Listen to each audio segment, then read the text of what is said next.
Welcome to the Dirt Life Show with your host, George Hamill. We are going to get into the Dakar recap. Can't wait to talk about all the good stuff that happened over there. Man, we got some really cool guests as well. Like I said, it's episode 151 of the Dirt Life Show. Can I get a shout out for my boy, Nick GR? Yeah, for sure, man. So Jay-Z, thanks for already chiming in. Hi, Jackie. Hi, Caden. So we're going to talk about everything Dakar. One of the things that I wanted to talk about was the behind-the-scenes stuff, right? Like, so we see all the stuff on social media. We know what happened at Dakar. We know who won. We know who did good. It'll be pretty cool. And basically, we got the whole Redbull Can-Am factory racing team that's going to come on. Man, we got some of the guys like the team owner, Scott Abraham's going to come on. We got Seth Quintero. You guys all know him. Dennis Zen's his co-driver. And big winner guy, Austin Jones, won the T3 class. So it's going to be cool to talk with him, talk a little bit about Dakar. And then something that's near and dear to my heart, I'm so hyped to have this dude on the show tonight. Skyler Howe's Factory Husqvarna Racing. Man, he put on a show this year at Dakar. So we're going to talk with him as well. I'm Georgie Hamill, your host of the Dirt Life Show. Today we're sitting in IMG Motorsports. We got tons and tons of cars here. Everybody's getting ready for King of the Hammers. Actually, a lot of guys that were in Dakar now are coming out to California for overseas and all that stuff to be able to hang out and go to King of the Hammers. So Skyler just chimed in. We'll get him on the show in just a second here. But let me thank all you guys for watching. You guys are our lifeblood. Thank you guys so much for being a part of the show. You can always slide into our DMs. Share the show as much as you can. There's a little airplane icon down at the bottom right. So if you're on here, share it so you can have all your homies, everybody get a little bit of love, grow the show for us, have as much fun as we possibly can, asking cool questions about behind the scenes stuff. Hi, Annabelle. Let's see here. So thank you again, everybody, for joining. You can always hit us up at The Dirt Life Show on social media, iTunes, Spotify, YouTube, Facebook, all that good stuff, anytime. Thank you very much to all of our sponsors. We have a couple of them that are actually going to join us tonight that are actually partners with the Redbull Can-Am Factory Racing team. So Ryan Gaitis from KMC Wheels and also Darwin Jaeger from, excuse me, from Motul. So it's going to be really cool to have both of them come on, talk a little bit about their Dakar experiences with the team. Darwin actually got to go over there and hang out for a few days too. So can't wait to talk with those guys. So Motul, thank you very much to those guys. Thank you, Maxxis Tires. We got some cool stuff happening with Maxxis at KOH on Friday. We're going to do a ride with the King. Jeremy McGrath's going to lead a ride out there. Paul Vitale, what's up, dude? Brad Phillip. What's up, guys?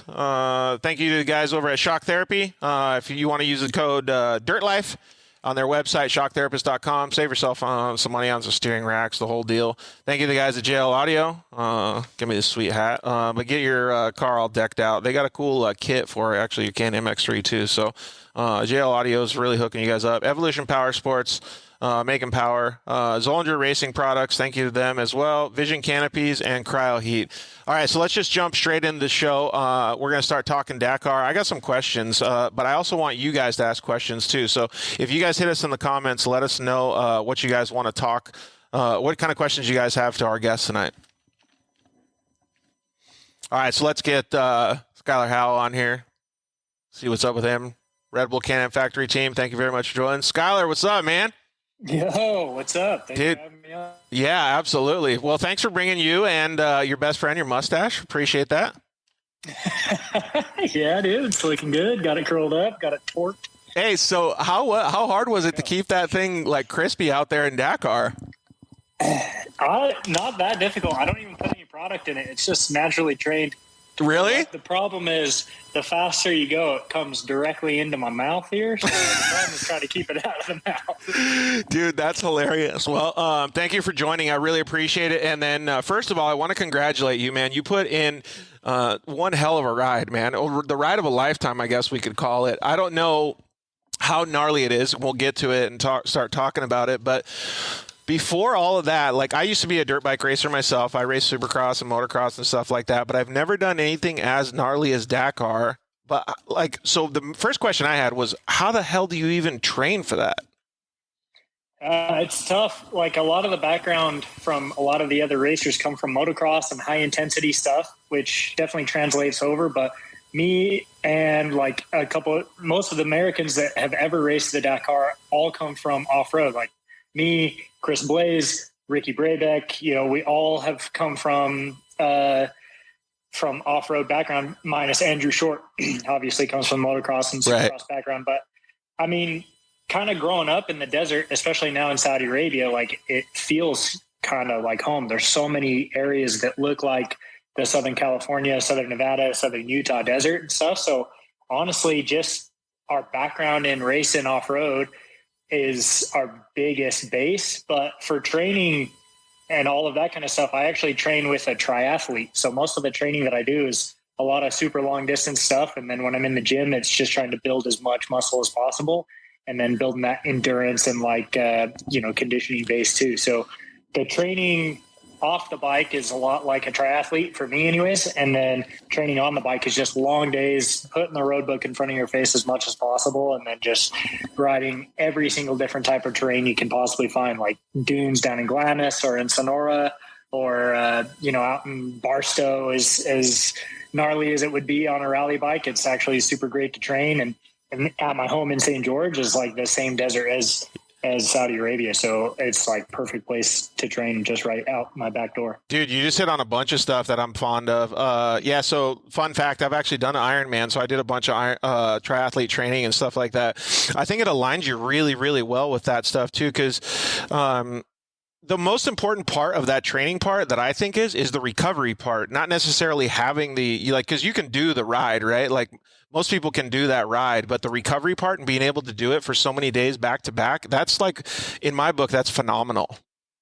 Yeah, no, that training and that side of things too is super important because you have to be able to like put down heater moments too, like in the dunes or in areas where you really have to put down a charge. And then when you get a section that you could, possibly get a break, you have to try and recover in those areas. So, which is the same in a triathlon or anything else. As soon as you get like a little tiny break, you have to try and recover as much as possible in those areas. So yeah, that type of training transfers over really, really well. Yeah. So you probably got to teach yourself how to breathe and try to like calm down and like really refocus on that stuff. Is that difficult when you have to also concentrate on the navigation portion of it? Cause your brain is like, it's not like it's like double tasking. It's like triple, quadruple tasking. It's crazy.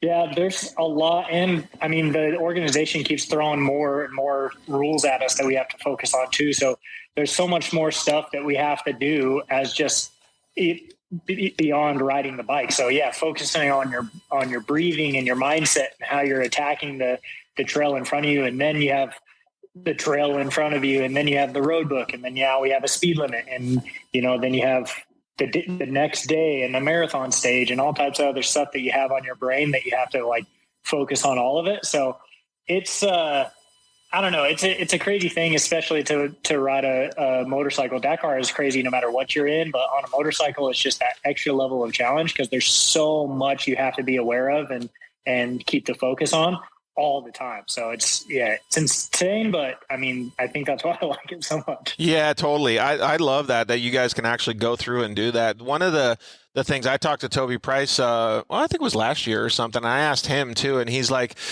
once you get the hang of it, you can understand, like when you have your flow and you can kind of see the notes and you kind of have your peripheral vision and all of these things start like kind of, I don't know if you want to call it like syncing up because you're never really completely focused, but he acted like it was almost second nature once you start getting used to it. Like, does that happen first day? Does that happen midway? Does that happen like right at the end of the rally? Because that seems to me like it would be a work in progress. Yeah, it doesn't matter how much experience you have. There's always going to be something that catches you out. Yeah. Some mistake that might happen. Like it's always going to happen. And that's the beauty of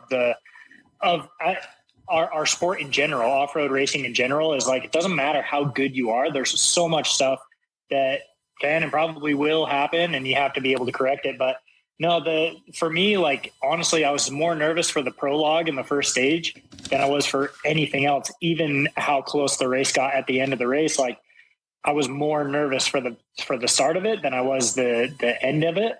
So it was like, I don't know, after the first couple of days, I found kind of that flow state where you start just really, the mindset is working, you understand what's ahead of you, and you just kind of start clicking off all of those miles.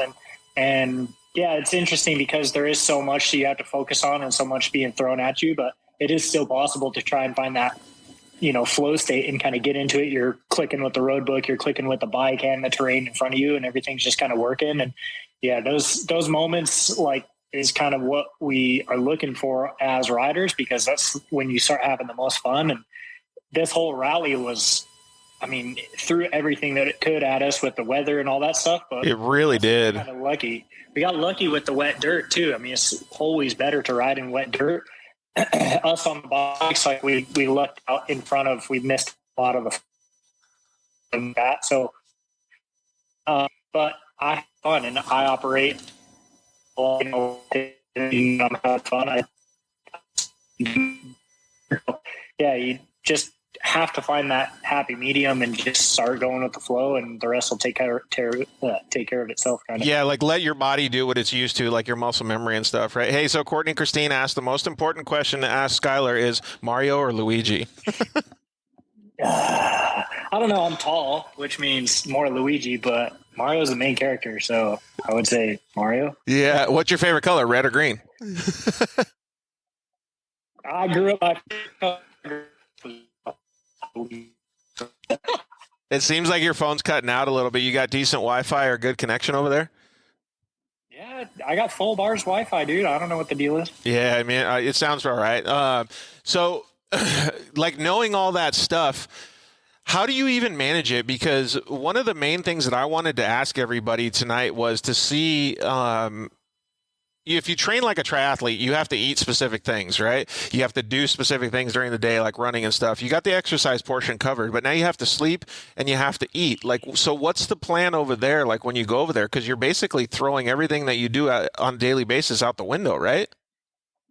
Yeah, we look out as factory racers. We get a camper now. So back in the day, they had to sleep in a tent. They were on their own.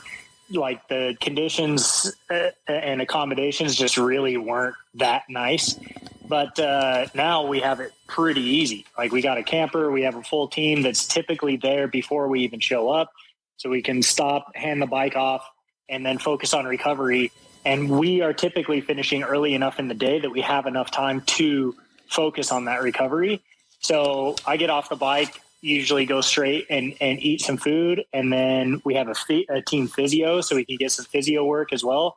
And then there's even spin bikes there, so we can focus a little bit more on some different type of cardio and kind of spinning out the legs and getting that lactic acid and stuff out. So they for us as factory riders, we have it pretty good. But yeah, the Malimoto or the original by Motul guys, those guys are literally fully on their own. They got to set up their tent, set up their whole camp. They got to work on their bike, then try to eat, and then take a cold shower in the bivouac. And the bivouacs, they don't make it easy on us. You have to walk 5-10 minutes to get to anything. So, I definitely have it much easier than a lot of the other guys and privateers, but I've also lived that privateer life as well. So, yeah. It definitely throws a wrench into what you're used to, but at the same time, you get into this zone where it's this is what you do. You wake up at 2:30 in the morning, 3 o'clock in the morning, you eat food, you get geared up, you're on the bike for 10 to 12 hours. You have your rhythm that you go through while you're on the bike. And then as soon as you get off, you just eat, shower, physio, go to sleep, and just take care of it. And the adrenaline kind of keeps you going. But as soon as you come home, that definitely wears off and you hit a major wall. I was going to say, it's probably you want to just hibernate after you're done just putting your body through torture for 14, 18 days? Yeah, big time. So with travel and everything, it's got to be pretty crazy too, man. Let's go into the racing and stuff a little bit. We saw most of the stuff on the live broadcast and on social media, but maybe give us a little bit of a breakdown on what goes through your head, at the beginning of the stages, or what you're looking forward to. Some of the kids that are watching, or some of the people that are watching, would give their left foot to line up next to some of the guys that you were lining up against and competing against, and to be as fast as you. So I would like to see what kind of stuff we can kind of tell them that you see in your mindset when you're going through these races, and what fun you're having, because these kinds of things are so cool to watch from afar. Yeah, I like to keep a lighter mentality. It's a little bit strange because there's so much on the line for this race. Like literally our entire year is based around this one single event.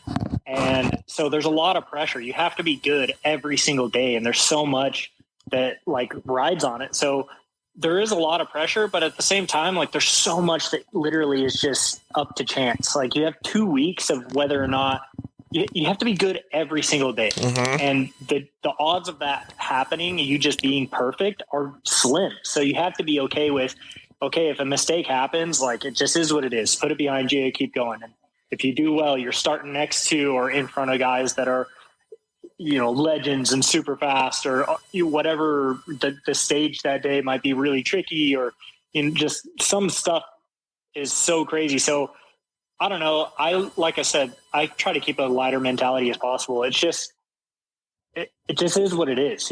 Every single day, all you can do is your best, and to put any other type of pressure on yourself other than that is unfair, because you have to look back and just, yep, I gave my best, and every single day I made a decision, which is what I thought was right in the moment.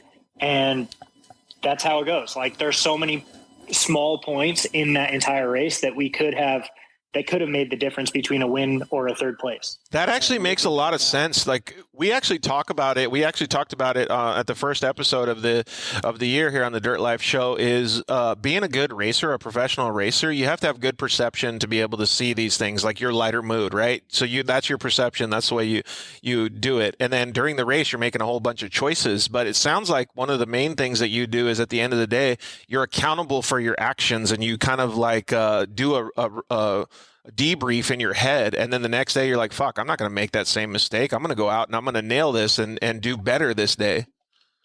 Yeah, but at the same time, there's so much up to chance that same day you'd be like, oh, well, you made a navigation mistake, even though you were fully focused and on it, and it happens. Like, like I said, it just is what it is. You can only attack every single day with the intention that you're going to try and execute your strategy as best as you can, and that's all you can hope for. And at the end of the race, like, what do? You can't be angry, you can't be upset. You did your best. You did what you thought was right every day, and this is how it turned out. Like, we came to the last day only separated by seconds and a minute. Like, that's so insane to go race for over 45 hours and then come into the last day only a minute and a half behind the win. Dude, yeah. So let's talk about that. That's one of the things I want to talk about is, do you guys, being part of the Austrian group, do you guys talk about that same stuff together? Do you kind of like, is everybody having fun together, like enjoying the time?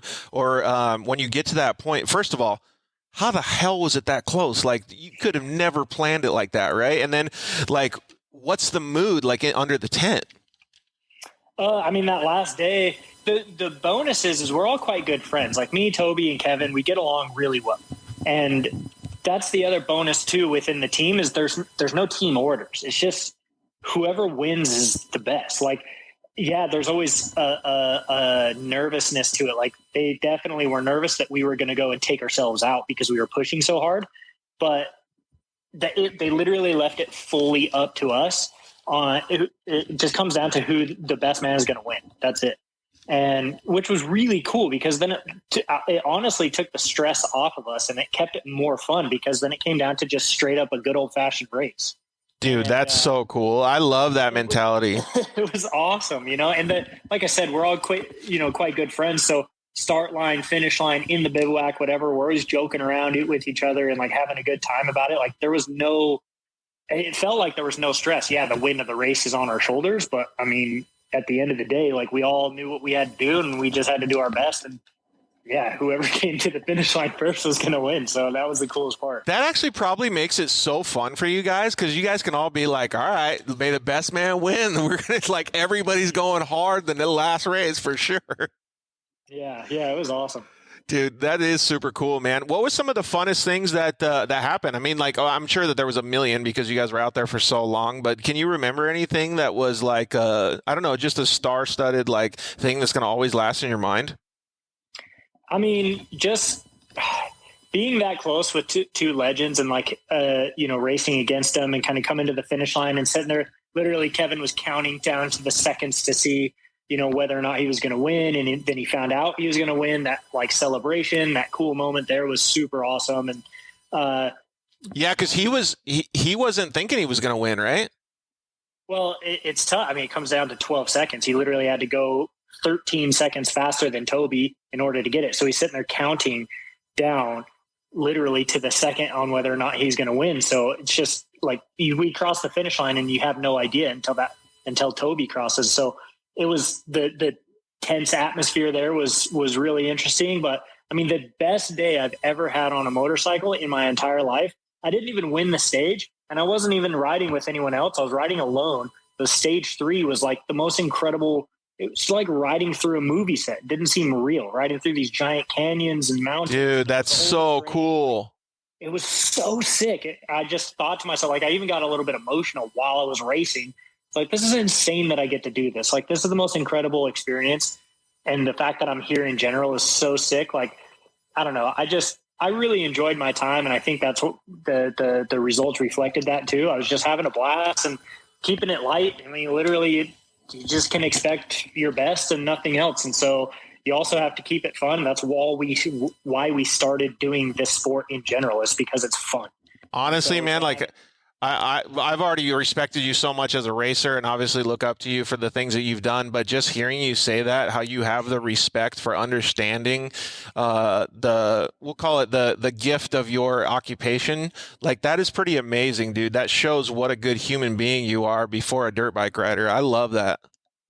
Yeah, well, I just saw a comment pop up that crashing under the heli had that solid no-footer that I did and then sunk the front end. I wasn't going to bring it up, dude. Dude, I'll own it. As soon as I did it, so it's really hilarious if my buddy Kevin is watching. I did a no-footer like 2 days before, just screwing around, and he sent me a comment and he goes, I'm going to need more no-footers for a couple. And so I saw this jump coming up. The heli's right there. I'm like, oh, dude, this is a perfect no-footer jump. Did a solid one, and as soon as I landed and like almost went over the bars, I was like, "Oh my god, this is going to be on TV forever." I'm like, oh, do you get? Because it was. I mean, I was having fun. It is what it is. Like, it was super funny, but yeah. You get back to the bivouac, you're like, great. Now I got to check my Instagram to see what the heck's going on. Well, the funny thing is, nobody had service, and so finally, by the time the rest of the team got service, they were all just like. That's the other thing. A lot of people are like, oh, his sponsors are going to be pissed. Like, what? Like, what do you be pissed about? I'm just having fun and just, whatever, threw a no-footer, and it is what it is. Like, they were all just giving me a bunch of crap for it. They're like, oh, nice one, Luigi. Yeah, it went, and you were like, yeah, I got to accept it. It's fine. Yeah. Yeah. Dude, that is cool, man. So a couple of those things like are pretty memorable. Obviously, that you got a little bit of media coverage for the wrong reason. But then, yeah. The second thing that I was going to say is that you got to see some pretty amazing places. Like, what is it like being able to race in a I don't know, a country like that, right? Because that's completely different. I mean, you said you grew up racing in the desert, but it's not the same. Like, I feel like that's a totally different atmosphere. Yeah, I mean, Saudi is just massive. It's so hard to comprehend how huge that country is. And you can race through, we're in the desert, but the desert there, they have like 20 different deserts, and it's all different kind of terrain. It's the desert all the time, but you can go through mountains, canyons, dunes, like endless dunes, and this rocky canyon that doesn't feel like it will end for freaking 6 hours. It's just like the craziest stuff ever that you would never think would be possible to actually race an off-road vehicle through it. And it's just like that on day 3, I was like, there's no way, like, this was in USA, this would be a protected area and no one would be able to come within like 50 miles of this place. And we're riding our dirt bike through it. It's just incredible. It's such a, like, I mean, all political reasons aside, it literally is one of the most like beautiful countries that I've raced through. It's just so gnarly that place exists. Like, it's crazy. Dude, yeah, I think it's super cool. You know what? Actually, I saw a couple pictures of some of our guests, the Redbull Can-Am factory team. We got a bunch of them coming on a little bit later after you, and they were showing me some pictures in their, media arsenal. And some of those pictures, like where the rock sections were, I think it was stage I don't know, it was early stages or maybe stage 9 or something. But it almost reminded me of like where you live, like Zion area, like where you can see all those massive rock sculptures and stuff. Like, I don't even know how I would be racing through that, because I'd be like, oh my God, squirrel, like that looks so good. Like, I just want to see all this stuff and go explore. Yeah, it's wild too, because we're in the middle of nowhere, and then that stuff just exists out there. It's like, yeah, you have that thought in your mind, like, dude, I want to come explore this place, but it would take days to get out there and like go explore it. It's just, you're out there in the middle of nowhere. There's nothing around, and it's the most insane place on the planet. It's really that remote? Oh, dude, we're out there like barely any like local trails and stuff. But here's the crazy thing: is you're out there in the middle of freaking nowhere, and then all of a sudden there's going to be like some, like, for instance, me, Toby, Beretta, and Pablo were all riding in a group when Beretta crashed into Toby. Toby went over the bars. Yep. And he crashed. Beretta's fully knocked out. Toby gets up and comes over. We're like hitting the emergency buttons, checking on him and everything. And then all of a sudden, we're in the middle of the dunes. We feel like we're hundreds of miles away from civilization. And like 4 locals just showed up. We're like, oh, you guys need an ambulance? Dude, that's wild. Where did you come from? It's so weird, dude. It's crazy. Yeah, because you're out in the middle of nowhere. I always thought that, like, I'm sure it's way more remote, but like when you're in the middle of Baja and all of a sudden you're like 50 miles like from the nearest anything, and all of a sudden you just see a dude. Yeah, it's so wild. Same thing. What about like when you're working with the team and you have all of these different things that are happening? What's like the communication effort that you have back and forth? Like a little bit more of the behind the scenes stuff to give to our audiences. It's a big effort. Like, it doesn't matter if you're racing 4 wheels or 2 wheels or big trucks, whatever it is. It takes a lot to get a vehicle or a bike across the finish line. So what's the dynamic with the team? Are you giving them information? Are they giving you information? Like, how does it usually work? Yeah, we have definitely a debriefing after every single stage to see what happened. Did you have any issues, crashes, whatever might happen? So, like my mechanic, Louie, he can tend to it on the bike and make sure everything's proper. You talk to the suspension tech and see if there's any changes that you want to make. Like, there's definitely a lot of preventative and like service stuff that you need to do in order to like make sure you can do your best every single day. So as far as like a factory team goes, they put an incredible amount of effort and the best of the best at it. So you can do your best. Like, that's the saying that me and my mechanic have: you do your best, I do mine. And every single person on the team does 100% their best. And like they put, it's weird because it's a job to them, but like from my point of view, it's not a job. Like that's literally their biggest passion, is to be there and to make sure that any one of those bikes within the group is going to be the first one to the finish line. Dude. And so the dynamic is so cool because it's not it's like a family. So everyone just is there because they want to be there, and they're going to put their maximum effort into it. Dude, you couldn't ask for anything more, right? And I mean, like, even everybody supporting each other. I mean, like, I'm sure, like, if they needed a rag and you got off the bike and you were doing anything, you would give them the rag, or if they needed a 10mm socket. Yeah, exactly. Man, it's super cool. Well, is there anything that you would mention? We got to get the Can-Am guys. AJ Jones is going to come on in a second here. But is there anything you would tell any of the little kids that are watching the show that are, look up to you and want to be like Skyler one of these days and go out and race Dakar? What advice would you give them to be able to achieve their goals?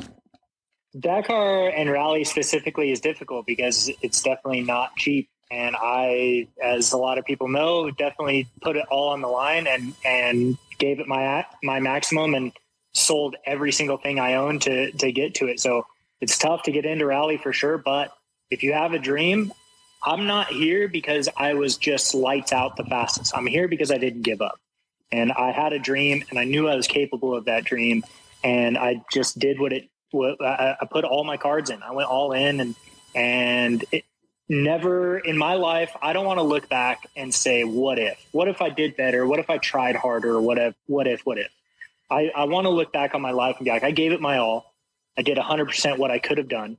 And that's all you can ask for yourself. And I want to be happy with the life that I live, and I want to enjoy every part of it. So think that's the biggest advice and best advice is to just focus on making sure that, you're doing it for yourself. And if you're capable of it and this is what you want, then just don't give up. If it takes you 10 years to get there and that's what you want to do, then just put your effort into it. I mean, I got fortunate to meet some really awesome people that helped me out along the way. And I'm sure you will too. Like there's people out there that want to help dedicated people and stuff. And it's just, I don't know. My dream was always to just race Dakar, and then that happened. And now I wanted to, be in the top 5. That happened. Now I want to be on the podium. That happened. Now I want to win this thing. Like, if it takes me another 5 years to win it, like I'm going to put my effort into it, and I am going to enjoy every single step of that process. Dude, I love that, man. I've always been a big fan of yours since day one, but understanding the human aspect of the way that you look at life really means a lot. And I'm going to say just the never give up attitude, work hard and your goals will come. That's really, really good advice, man. Hey, congratulations on your podium finish at Dakar. It's got to feel good. I know that you want the win, but that'll come soon, dude. So keep kicking ass, bud. Cool. Thanks for having me on, man. I appreciate you. You got it, man. Hey, and a little side note, one of these days we're going to talk about your whole story. So you're going to have to spend some serious time with our audience. It'll be rad. Sounds good to me. Thanks, homie. We'll see you later, Skyler. See ya. Rad to see, to hear that story with Skyler. It's pretty cool to understand the mentality of all these racers. Like, you can't really beat the willpower and the will to succeed that these guys have, especially like Skyler. We're going to get AJ Jones on here in just a second. We're going to talk with, let's see if we can get Ryan Gaitis from KMC Wheels on here real quick. We'll talk a little bit about behind the scenes and what it takes to prepare and get ready from a sponsor or a team standpoint. Ryan Gaitis, what's up, man? How are you? Good. How are you? Doing awesome, dude. So we're going to wait to get AJ on here, and we'll talk to both of you guys. But in the meantime, when we wait for him, I had a couple questions about kind of behind-the-scenes stuff on how the teams operate and a little bit of logistics stuff. When you're supporting a team like South Racing, Can-Am, and Red Bull, what kind of stuff do you have to do, and how much planning does it take to be able to get them the stuff that they need to successfully cross the finish line at Dakar? I mean, it's so gnarly. Man, it was email chain after email chain with their team principal and Red Bull just trying to get the logistics on when to get the wheels to them by. And it was no feat shipping 3 pallets of wheels, across the freaking country, across the world to get there in about, I think it took 6 days to get there total. Dude, that's bananas, man. And then the amount of stuff that they have to have is backup and stuff. The Can-Am team, the South Racing Can-Am team has a lot of drivers and a lot of resources that they need to be accommodated. So I'm stoked that they had you guys on board. Yeah, it was pretty cool to be a part of that. All right, let's give a proper introduction. So the 2020 T3 Dakar winner, AJ Jones. What's up, man, dude? Hey, what's going on? Dude, first and foremost, congratulations. That is no small feat to come across the finish line, period. And to come across the finish line first, dude, kudos to you. How was it? Thank you, man. Yeah, it was a crazy one this year. Definitely the toughest Dakar that I've ever done. That was my 4th one. So that was the longest for sure. 15 days, 14 of actual stages, 1 prologue. But yeah, dude, with the weather and just everything that they threw at us this year, I think they're making it harder and harder every year, and they have succeeded because it was gnarly this year. Yeah, actually, Gaitis, that's actually something to bring up, right? It's like they're just trying to make it so these vehicles don't come across the finish line. You got to build these things like the wheels have to be invincible these days. Pretty much. That's why we did our forged wheels on those guys for them. There's a lot of hidden stuff under the sand, I bet. Yeah, I can imagine. Oh, dude, speaking of sand, AJ, before we start getting into some of the behind-the-scenes stuff, how the hell did you guys drive when the cars filled up on the inside with all that sand? Did. Yeah, that day got a little crazy. So, yeah, towards the end of the stage there with about probably 75 kilometers to go or something, I felt like every single time that we'd brake and we'd kind of dig in a little bit, I could feel it hitting me in the feet. I'm like trying to look down and I'm like, all right, it's not that bad. It's kind of normal. And then after like the 30th time, my navigator, Gustavo, was like, hey, mine's filling up pretty bad over here. And then by the end of the stage, I was sitting there and I'm trying to shovel with one leg and like go like this, so I had at least a little bit of like room for the gas on the brake. And yeah, it filled up to the point where, I mean, you guys saw the video. I couldn't even press the gas. And I mean, I don't know how much it weighed, but it had to weigh a lot because it was killing our speed. So didn't have to deal with it for that long, only about the last probably 50 kilometers when it was really, really bad. But yeah, that was so crazy. What'd you say? Oh, yeah. Probably felt like an eternity. Yeah, I can only imagine. Dude, that's freaking nuts. Like, when I saw that, I was like, holy cow, that's crazy. We had a couple comments come in. AJ says, congratulations. Appreciate you always using your pass alert. And that was from Racing Ace #1. So maybe they were out there too. Yeah. Thank you guys. I really appreciate everybody. Everyone's been super cool. Everyone's been super nice, and I really appreciate all the support that I've been getting from back home and just from everybody. So thank you guys. Some more support. Met you at San Diego Supercross. Steve Hernandez said, super laid back dude. It's super cool to see, man. Like, you're obviously growing your professional career and you have good people behind you now. We're going to bring on some of the guys from the whole team. Scott Abraham is going to come on a little bit later. Seth Quintero and Dennis Zenz, all drivers on your team. One of the things that I wanted to talk about was behind the scenes stuff. Like, you did a fantastic job during the races, but there's a lot of stuff that goes on behind the scenes to make you guys to the top level, right? Like, so what's some of the stuff that you guys do in the pits as the team, or maybe you personally, to make sure that you're on point every day? I mean, it's crazy. So Scott Abraham, the owner and, team principal of Can-Am, of our team, a Red Bull Factory Can-Am team. He puts so much into it. There's so many people that, they're giving it their all. I heard a little bit of Skyler talking, and I mean, I'm just the guy. I always like to tell him, I'm just the guy that sits in the driver's seat and holds the wheel and pushes the pedals. I mean, there's a whole team of people that make this happen. And those guys, I've never seen anybody work longer hours and work harder. I mean, those guys, my mechanics this year, logistics guys, my engineer, those guys are around the clock, always making sure that everything is top shape every single day. So, I mean, there's so much that goes on behind the scenes, and you only see, a little bit of the racing and stuff. So it's crazy, everything that they do to make us able to do what we do. Yeah, it's almost like at the end of the day, you just want to give everybody a hug because you're so appreciative of it, right? That's what I always like. I mean, I try to be as nice to them as possible, and I try to tell them I appreciate them so much, but they're always so tired. I don't know if they even hear it, but because they've been working so hard. But yeah, man, the entire team, they showed out this race and really every race, but especially at this Dakar, like in the conditions that we were in. I mean, the bivouacs were so gnarly, mudded, and they're running around all night working on those cars. So, huge shout out to all the team and everybody involved for that, for sure. Yeah, it's just so cool to see all the teamwork. Ryan Gaitis, unfortunately, you've been the victim of no sleep lately, having a newborn baby. So congratulations. We appreciate you taking the time away from the wife and the newborn. Does that mean that you're training to have no sleep to go to Dakar with AJ next year? I'm not afraid to mount a bead lock or two.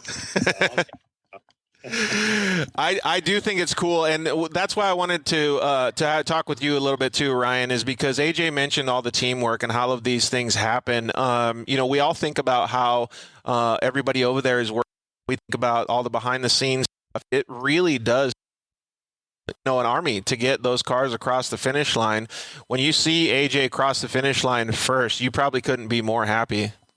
Oh, I know. I had a team chat with Arnaud, the gentleman at Red Bull, and he was WhatsApping me till like 2, 3 o'clock in the morning, just giving me updates. So even though we were halfway across the world, I felt like I was there. But I mean, it was fighting bullets between him and Seth, battling back and forth. So it was pretty cool to see all that. Yeah, this year's Dakar was pretty close. Like with all of the, like Skyler was saying, AJ, like there was so many different weather conditions, track conditions. I mean, just everything that could get thrown at you, like Skyler said, really was thrown at you. And you guys were so close at the end. I mean, that's got to feel pretty cool.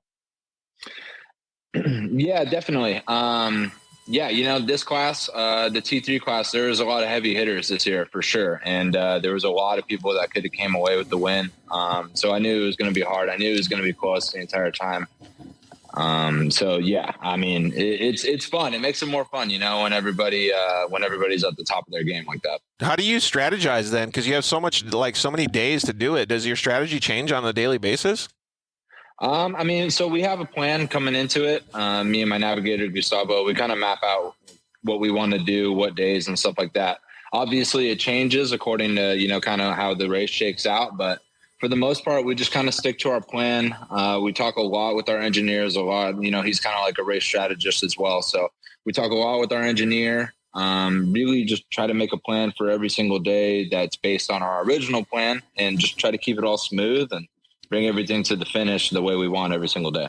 Yeah, that's super cool. Did you have any of your family over there? I thought I saw a picture. Your dad was over there hanging out too. Yeah, my pops came over. You know, it's like vacation for him, you know? He likes to come out, grill some chicken, always is, you know, has pristine motorhome accommodations at all times when I get out. So, yeah, it's nice having him over and to be able to win and like, you know, share it with him and him be there and stuff like that. As soon as I cross the finish line, I see him over there and it was pretty cool. Yeah, that is cool, man. Especially like growing up in a kid in the dirt, you always have your dad there with you. So it's got to be meaningful when you reach that level, right? Yeah, for sure. I mean, it's just crazy how, you know, it's crazy how things change. Like, a couple years ago, I definitely did not see myself doing this. And, you know, I definitely didn't see myself, even if I was over there winning this. So, you know, to be able to share like these moments with him and like a big one like this, like winning 2 Dakars in a row. I mean, it's pretty rad. Yeah, that's a humble thing to say, but you got to pat yourself on the back too, man, because it takes an army and it also takes a lot of skill to be able to do that. So you did a really good job. When you go through that many days of racing, I'm going to ask you kind of the same thing I asked Skyler, and I'll follow it up by what did you eat and where did you sleep? But what were some of the favorite points during the race? Because he was saying, like, dude, you're just in these beautiful areas of a country out in the middle of nowhere. Like, that to me is awesome, but you probably have a different perspective. For sure. I mean, yeah, like kind of like you were saying, like it almost looks like parts of Utah. Like some places are crazy nice, like rock formations, really pretty rocks, and like really like a nice desert. And then like when we were in the empty quarter, it was insane. Like the amount of dunes, and there's nothing out there. Like, there'd be a gas station like every once in a while, but other than that, there's literally nothing out there. It's like dunes taller than buildings as far as you could possibly see. So that was definitely cool. Dude, that is wild. Could you imagine, Gaius? Because like we think Glamis is big, but like Glamis is probably like the mini dunes out there. Olds is probably the smallest hill there. It's just crazy. Yeah. Dude, it puts it in perspective though. Hey, so do you guys like when you're out there, do you pass like camels and like how is it with like the local traffic and stuff? Because that's wild, dude. Yeah, all the time. So usually like, I mean, there's wild camels that are out there all the time, but then you think that some are wild and then you see like their feet are tied together. So they tie their front and their back legs together so they can't bolt off. And then you'll see a dude out there just walking around, like leading all of them basically. So it's wild. And they're big, man. Like you would think that, like, obviously they're big, but when you're sitting there driving near them and they're not scared at all. So like you can come super close to them. And if you hit one of those things, if you end up smoking one, it is going to be a disaster. So like it's pretty sketch. AJ, did you guys ever have any battles with those big semis out there or no? Not so much this year. We were the trash trucks? Yeah. Dude. Those things are crazy. And they're fast, dude. Like on some straightaways, they blast us. And like you're just like you can feel the car like shake around because they're so heavy and they're so big when they come by.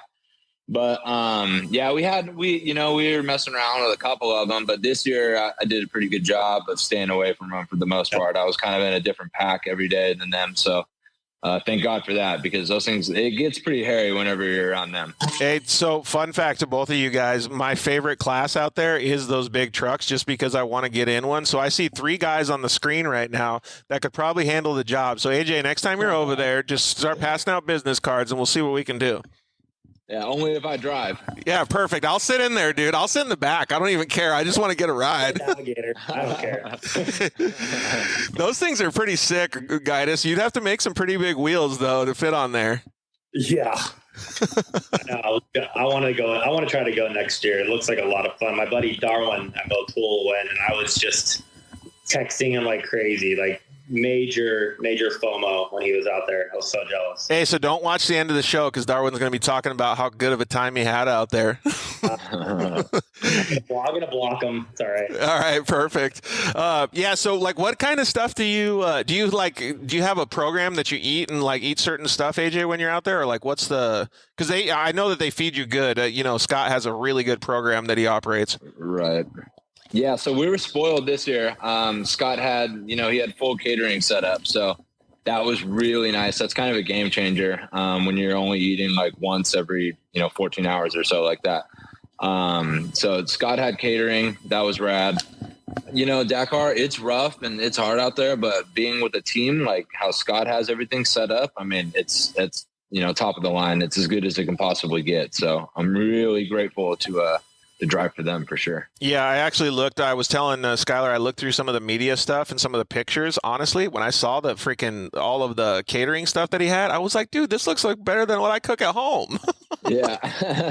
No, yeah, we were dialed this year as far as accommodations go when we were out, or like out of the car. So yeah, you just try to eat as much as possible, try to get as much sleep as possible. Sleep is really the crazy thing because you're going to sleep at like 9 o'clock at night because, you got to wake up so early and you have such a big day and there's not really too much going on at the end of the day. And you're like, well, I might as well catch as much sleep as I possibly can. Yeah, dude, that's got to be crazy, especially because you're already, on a plane all the way across the world the couple days before. It's wild, man. So when you're going through the race and stuff and I don't know how to ask this question, but when you're going through the race, how do you keep that focus? Because you obviously have Gustavo sitting next to you. He's a fantastic navigator. He helps you immensely. But you're in the car for so long, and you have what's called liaison stages before and after sometimes, or both times. And those are really long, too. I mean, most people, when they're driving down a freeway, they can last a few hours. They got to take a break, whatever it is. Like, the mental focus has to be so insanely good when you're there. How do you keep that going? Yeah, I would say honestly, other than race car driving, especially rally raid like this, it's more mental. So like that mental focus, because if you lose focus for 1 second, you're either going to wad or you're going to clip a corner off or a tire or something like that. So, to stay that focused for that many miles a day, it's super hard. That's one of the harder parts of it.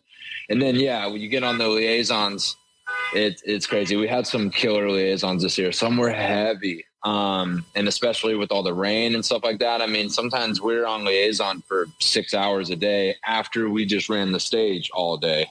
Dude, that's so wild to me. Like, guys, imagine spending that much time in a race car. You know what I mean? Like, it's just phenomenal, right? Where's the cooler? Yeah, pretty much. Yeah.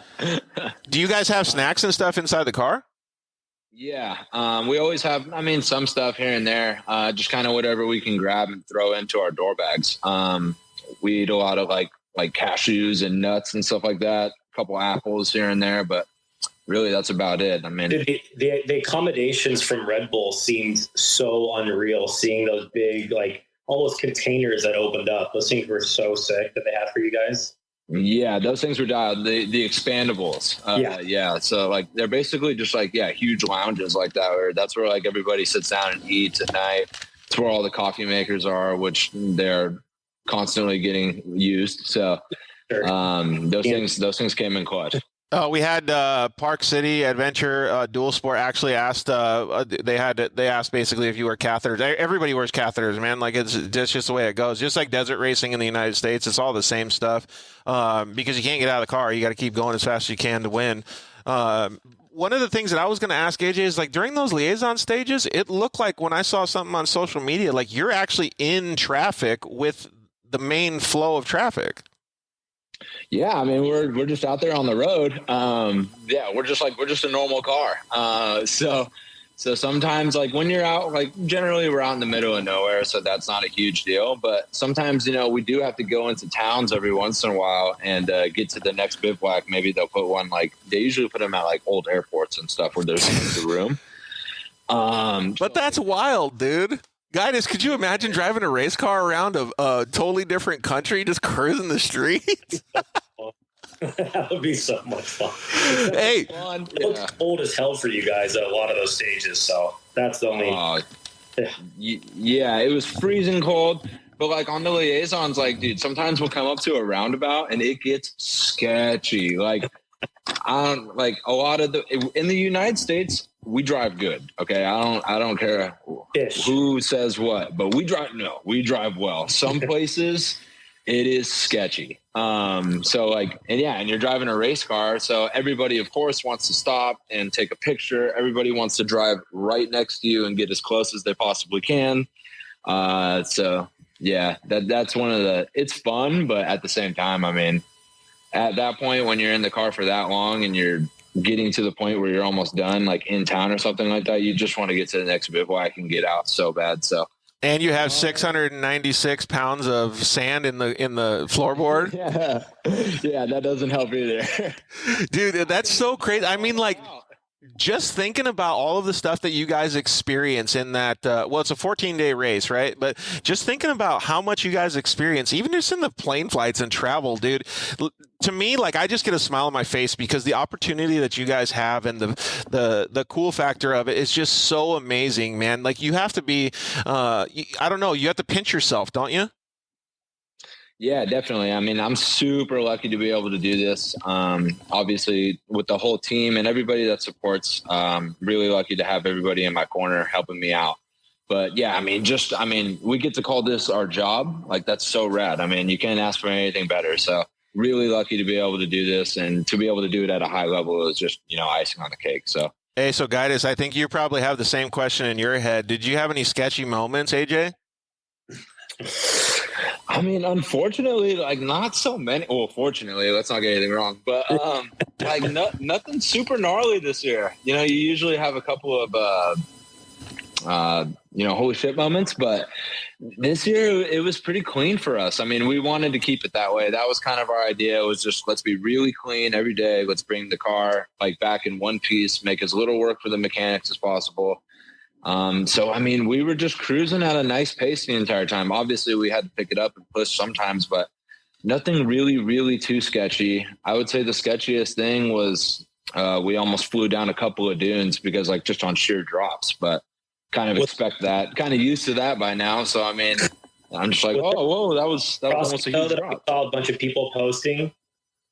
What's that? The river? Isn't there a gnarly water crossing where the big trucks, the trash trucks barely made it through, and like Can-Am actually did look like one on the side? Yeah. So those cars were getting washed away and stuff like that.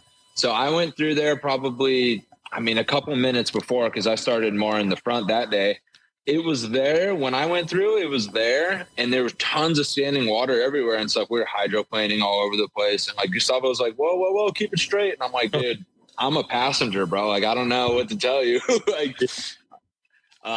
So like when I went through there, it was gnarly, but it wasn't to the point where like, then I got on the liaison after that day, and I'm sitting there looking at my phone, like at the videos that were coming out. And I'm like, oh, no way. That's what that turned into. And I saw, cars getting washed away down a river.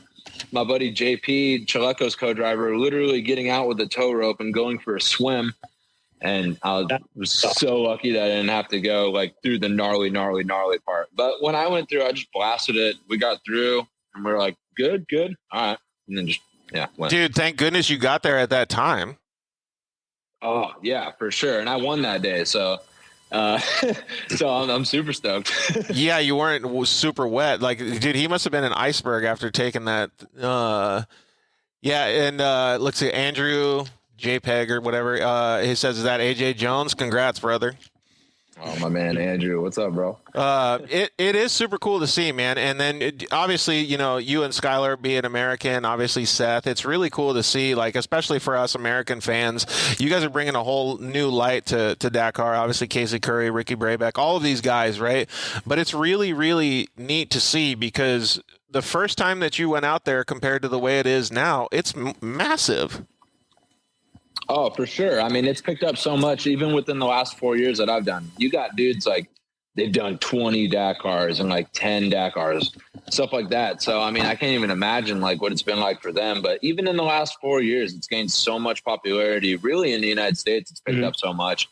So it's awesome to see. A lot more people are asking me about it. A lot more people understand what I go and do in Saudi Arabia for a month every January now. So that kind of helps with explaining why I'm gone.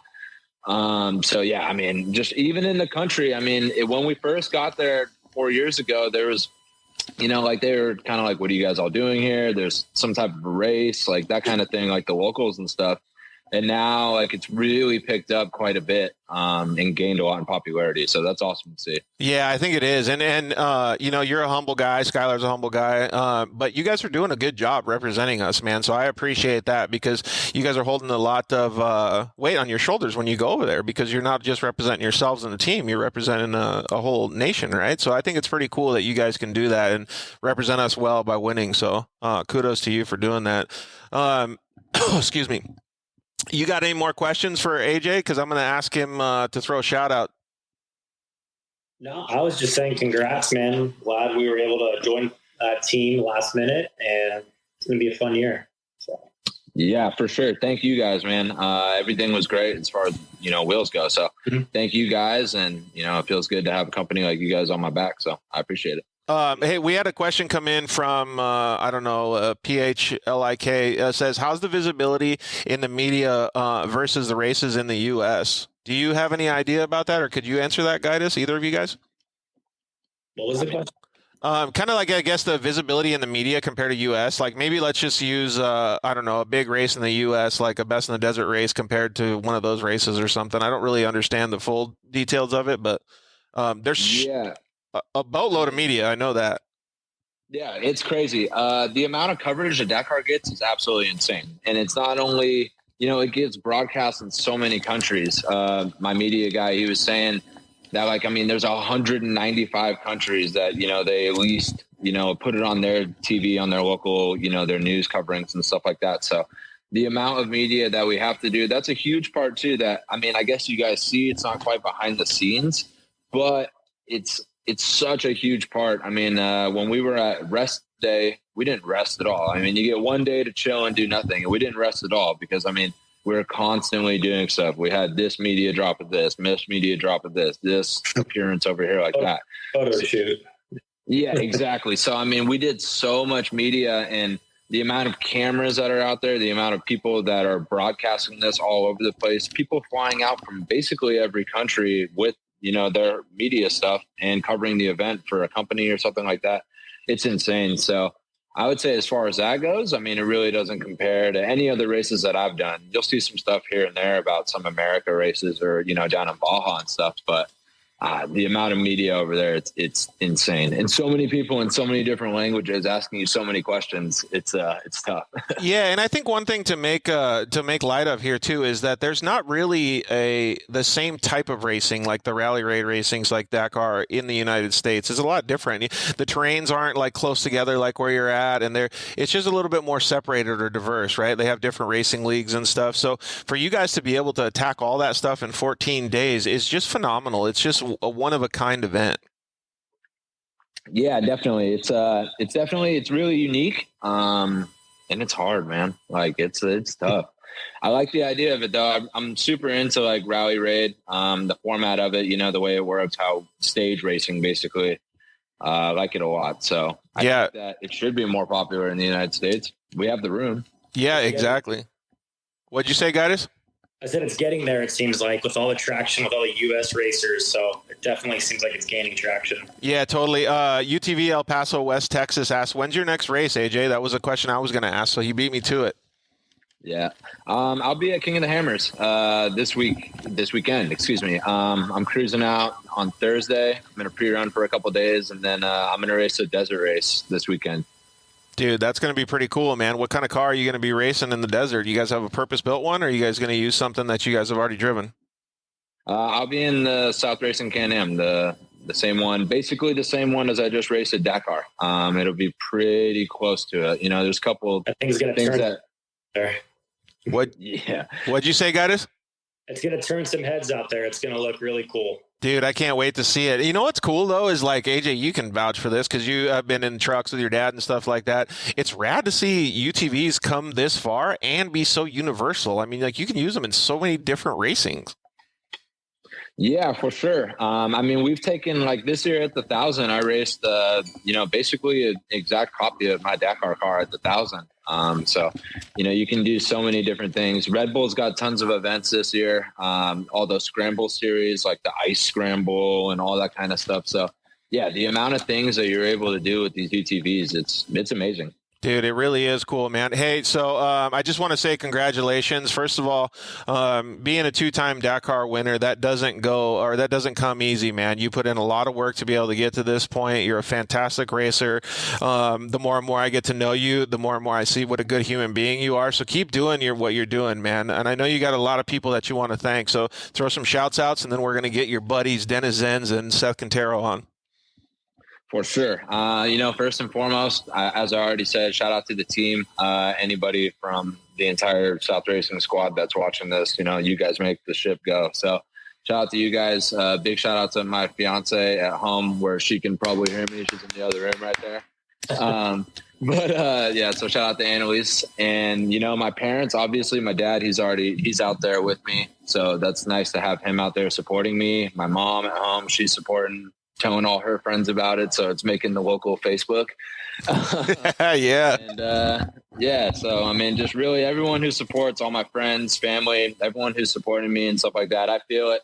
I really do, and I think about it when we're having not the best time out there. I think about it, and I want to make everybody proud and do my best. So thank you, everybody. Dude, yeah, that's super cool, AJ. Well, you're doing a fantastic job. Guidus, I don't know if you got to go and get back to the newborn, but we're going to get Dennis Zenz and Seth Quintero on. Like I said, congratulations, AJ. Keep up the good work. Thank you, man. I appreciate it. Thank you for having me on. This was rad. Yeah, absolutely, dude. We'll talk to you soon. Sweet. Sounds good. See you guys. Bye, guys. Later.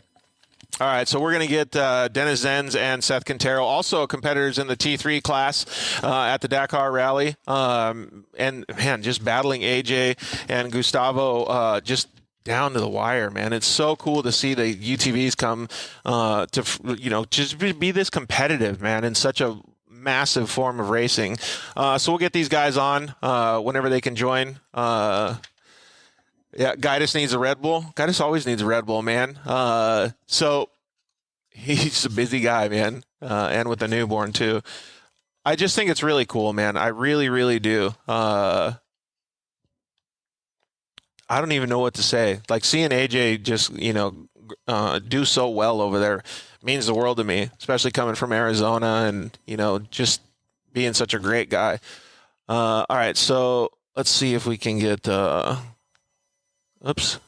Seth and Dennis on here.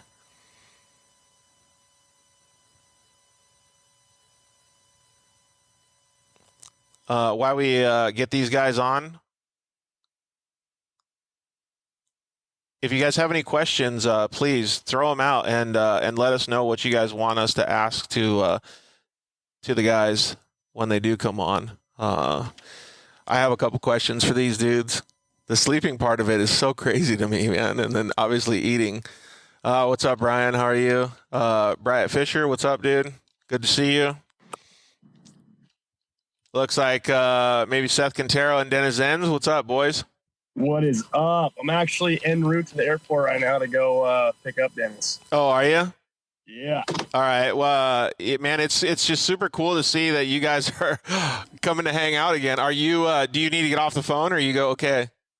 I'm all good. Okay, cool. There he is. Look at him. So no asking Dennis questions. We're just going to let him listen right now. And then when he gets off the plane, he'll be able to talk. That's funny. Usually Dennis is the one talking because he has to tell you where to go. Now he can't say anything because he's on a plane trying to be quiet. Exactly. Dude, that's hilarious. So Dennis coming to visit to go to KOH or what, Seth? Yeah, Dennis is going to be out here. We're going to be at KOH with the whole South Racing Red Bull team. It's going to be a lot of fun. Dennis has never been to America, so I'm looking forward to show him what it's all about, the racing down here, kind of the differences between, rally racing and this. So, no, I'm stoked. It's going to be a good time. Dude, it's kind of cool because you went to his house across the way, and now he's coming to your house. Yeah, exactly. I mean, me and this guy have over the past 2 years have really traveled the world together and never really gotten to see like meet each other's families or friends or anything like that. So it's gonna be cool to get him here and get everybody to meet him, everybody back home that supports him, and then see who's all stoked. So hopefully it'll be good. Yeah, that'll be cool. And so, are you guys gonna do anything at King of the Hammers, like in behind the wheel, or are you guys just gonna go out and support the boys? Yeah, no. So we'll be racing the desert race, same as AJ. Gonna be racing basically the same exact car that I raced at Dakar this year, with a few minor changes like suspension. Really is all it is. Suspension and fueling is really all they're gonna add to that car. And it'll be good. Dude, that's going to be pretty cool, man. You haven't done KOH before, have you? No, I haven't. I've pre-ran it one time with Mitch Guthrie going through the rocks when we were out there doing the one-shot video forever ago, which was rad. I'm not a big rock guy, I will say. I'm not a huge fan of the rocks, so I'm glad we're doing the desert race and not the rock race. But no, I'm looking forward to it big time. Dude, it'll be cool for Dennis to get his feet wet doing that too, right? It'll be neat because you'll be able to kind of give him a little bit of tips now. Yeah, exactly. I mean, to be able to show him, like the cars that we race, in Europe or don't have the most travel or kind of, more like rally cars, and then you come here and we got a lot more speed, a lot of restrictor, a lot more travel. And it's going to be a wild ride. He's never really experienced anything like it. He was supposed to come down a while ago, I believe, with I forget what he's going to do. He's going to do something in the Baja 1000, I believe it was. But no, it'll be good to show what America's all about. Dude, you're not looking at the screen because you're driving, but your mom's already like trying to take over. She said your mom has fantastic nails. Great. No, she did KOH with Sarah Price like 3 years ago. She's the only Quintero that's done it so far. Oh, really? Yeah. She co-piloted with Sarah Price 2000. I'm gonna say it might have been 2020 or 2019, something like that. So yeah, my mom's done it before I did. Oh, okay. So I misread the message, dude. That's crazy. So she's got one up on you and Pops. Yeah, she's got a one up big time on me. She'll never let me live it down either. She's like, always whenever I talk about this race, and things like, I've already done it. I've already done this. I'm like, all right, mom. I mean, yeah, in 2020, she said, well, kudos to you. I didn't know that. Amy's got fun facts all over the place. All right, so let's get back to talking about some stuff about Dakar. So one of the things that I was I saw a picture of you kind of just sitting down next to a tent. Like, what is it like sleeping out there, dude? It's wild, huh? Yeah, I mean, the sleeping situations, we're super blessed and fortunate to be with the whole South Racing team and the Red Bull team to where, we're sleeping in little campers, which is really nice to be able to, get out of the weather, be in there. The guys that are in the tents for the whole entire rally are insane. I don't know how they get sleep, especially with the weather this year. So mad props to those guys. But yeah, we, for the marathon days, we were doing a tent. Dennis and I were supposed to share a tent that night, but he went and found a second tent, so we didn't have to share anything. So it would have been a lot worse, but I'm glad he went and found that tent because that 2-person tent was maybe 2-person tent for 2 5-year-olds, but definitely not 2 adults. Dude, Dennis coming in clutch with going and searching for a separate tent, dude. That's sweet. Super fun. Hey, we were talking to AJ and Skyler both, and they were saying how basically Dakar just threw every single thing that it could to you guys this year. Yeah, this year was, I've only done 3 Dakars now, but I believe that this was for sure one of the hardest Dakars that we've seen, at least in my couple of years. The days were ridiculously long, 2 more stages than it was last year. I know there's been longer Dakars, but I think with the liaisons and the weather and the stage times and everything like that, this is probably one of the hardest.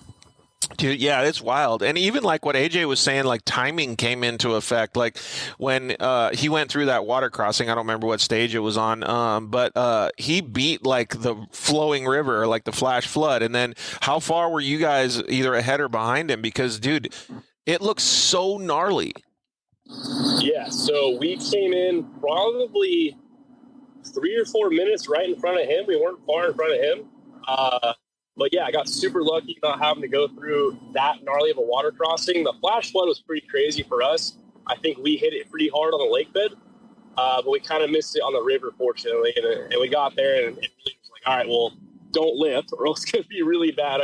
As we've seen. So yeah, that was a wild ride for sure. Dude, it looked pretty crazy, man. What was some of the coolest things? Well, actually, let's ask what was some of the gnarliest things. I actually wanted to ask Dennis this question. I don't know if he'll be off the plane by the time, but what was some of the gnarliest things that you guys experienced like during this year's rally? Because it was completely different than last year. Yeah, I mean, it's hard to say. Just like we've gone through so much in that race that it's hard to bring one back where it was the gnarliest. I mean, that whole race. Yeah, I guess that's true because there's just so many things that happen. Like I know I was talking to Skyler about this too. Is like you don't just focus on 2 things; you're focusing on 20 things, right? And then Dennis is focusing on his 20 things. Like there's so much going on that it's almost probably hard to remember some of the stuff. Yeah, exactly. It's like my friends, like whenever I get back or my family, they'll ask like, "Hey, how'd this go? How'd that go?" And it's hard to remember those little things unless somebody brings it up. It's like once somebody kind of clicks that in your brain, that you figure out. Something not only something was probably just the weather. The weather was so blinding, and so like at a snap of a finger that what was going to happen, that hard to prepare for it.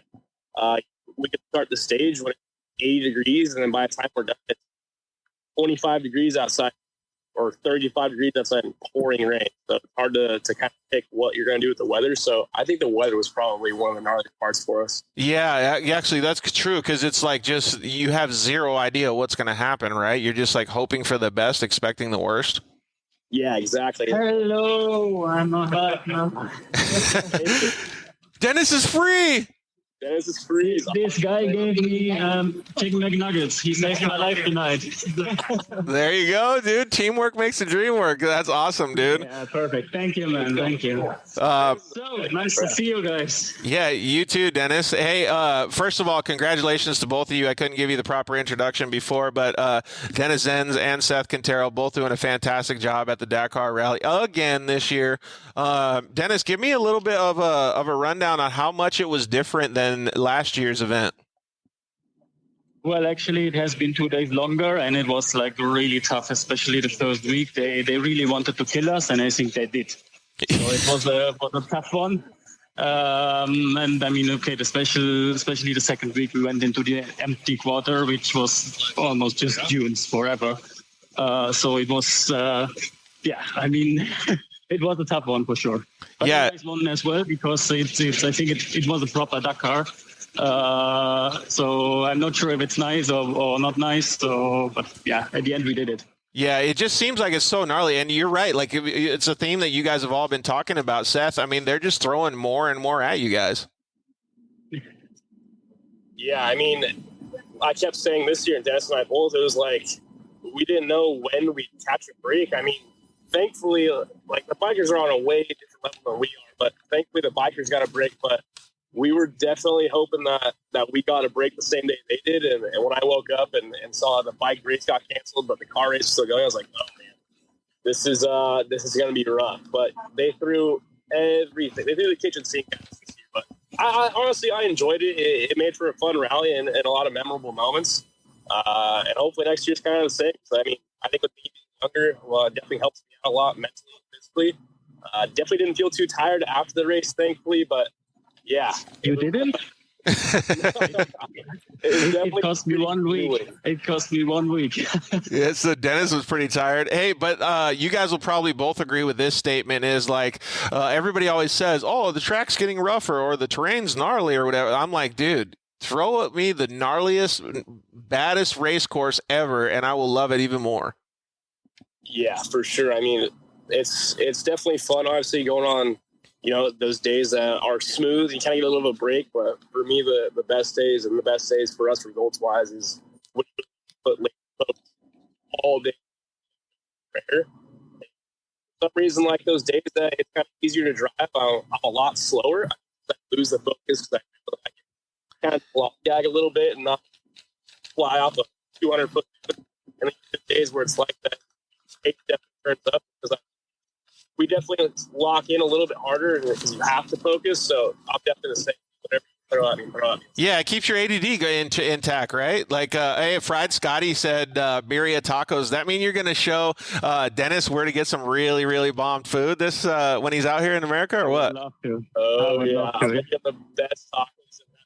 I'm really excited, I have to say. I mean, first ever time in the US, and especially racing, so many stories from Seth and all the guys around. So I'm really looking forward to it.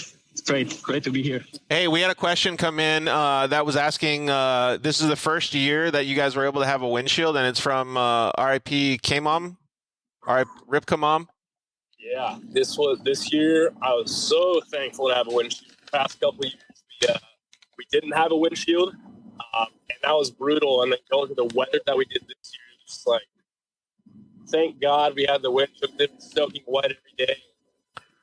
It would have been really rough. And I'm glad. I mean, that one day that we shattered the windshield, I unfortunately couldn't see for the last 150 kilometers, which kind of sucked. But other than that, I thoroughly enjoyed that windshield. Yeah, dude, I can only imagine how much that came in clutch. Ripka David said wants to get crab legs. I'm assuming that's for Dennis. You're for sure going to get Dennis some crab legs. Dude, you're already on track to have a fantastic time here in the United States, dude. This is going to be awesome. I hope so. All right, so what's the plan? Give me a little rundown of what you guys are going to do over the next couple weeks here. Yeah, so Dennis will be here for the next 1 week, yeah. Just about a week. Yeah, we're going to head out to the campers on Thursday. Going to get fitted in the car. The car's actually in Marietta right now, right by my house, which is pretty cool. So going to go over there where it's getting dropped off and worked on to kind of go get feed it. Whoa. Wow. Brain fart there. Fit in the seats, make sure we're all good there. And then, going to go pre-run Thursday, Friday, qualify Saturday, race Sunday. And then Dennis has got a girlfriend, so he's got to get a flight home on Monday. His birthday on Tuesday, so it's a very important meeting day. Yeah, you can't be slacking on that. You better get back, dude. There better not be any flight delays or anything for that bad boy. And also there's Abu Dhabi just around the corner, so not too many time. Are you looking forward to being out here though, man? Because that's a pretty cool opportunity. No, for sure. I'm looking forward to the race in America. I mean, we are doing something more by the year. But for sure, I like the stories from Seth all the time. What he told me, this and here and big bumps and fast tracks, and we can push somebody, which is in the FIA race not allowed. So you're going to show him nerfing, Seth? Is that what you're going to do? So we've gotten close to cars a couple times. He got a little nervous. We don't really feel out people. I'm making it a point. I don't ever hit people, but I'm making it point to throw some of their parts. I told everybody once. Dude, that's going to be hilarious to see what Dennis says. He's going to be like, no, okay, fine, I get it. But anyway, guys, I need to look for my luggage, so I will shut down from my side at least. All right, well, thanks for joining us, Dennis. We really appreciate it. We'll see you out at KOH, man. Thanks for having me. See you soon, yeah? Have a good... Yeah, see you in a bit. Hey, well, there you go, Seth. Did we make your job any easier when picking up your person from the airport? Yeah, I've been rolling around in circles trying to get a hold of the guy, and turns out he's still on the plane. So, I mean, that might be easier. Now you can find a parking spot.